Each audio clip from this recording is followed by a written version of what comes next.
अस्सलाम अलैकुम वरहमतुल्लाहि वबरकातुहू। टाठियो बच्चो उम्मीद छम तुम सारी ٲسِو ठीक पٲٹھۍ पन्नो गरो मज। बहुस तुंद उस्ताद मोहम्मद शफी मीर। बहुस गवर्नमेंट एस मुगदमाला हरीपुरस मज काम करान तो education zone Langate cluster head Haripura. टाठियो बच्चो आज 4वीं जमात सद किताब हुंद सबक। यथ सबकस नाव गर परुन। यमुक अड़हना सबक मुकम्मल कोर तो आज करो बाकी हना अमुक शुरू।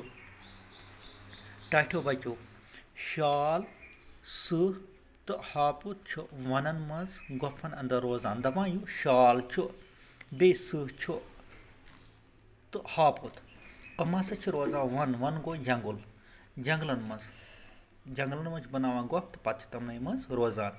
यमने गोफन मज बचन ते रचान दपान अमने गोफन मज बचन ते पालान।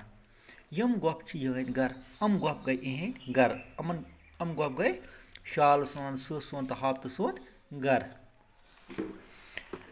रे गगुर तो नूल वाजन मज रोजान दपान पत्त ब्याख जानवर हुंद किस्म रे गगुर तो नूल अम बनावान पानस खतर वाज अमने वाजन मज रोजान।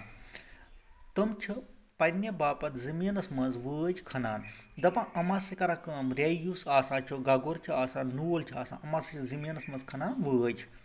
वंद बापत यमन वाजन मज खुराक ते सुम्ब्रवित थावान दपान पत्त करान पत्त वंद खतर थावान अत मज खुराक जमा क्या वंदस यमन खुराक बनान कुने पत्त यह खुराक इस्तेमाल करान।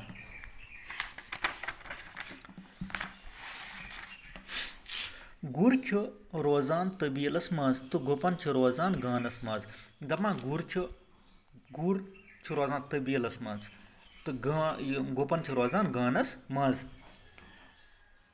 कोकर तो बतख मरन मज रोजान दपान यम कोकर बे बतख रोजान मरन मज।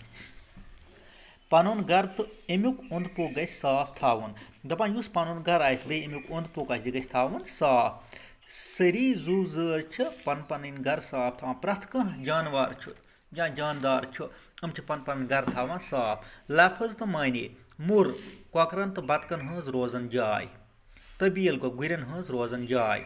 अप गो यम युस जानवर पन्न बचन आपरावान शेल गो बोड़ बल तो अम पत करो सोबस वार इंशाल्लाह अमिक सवाल।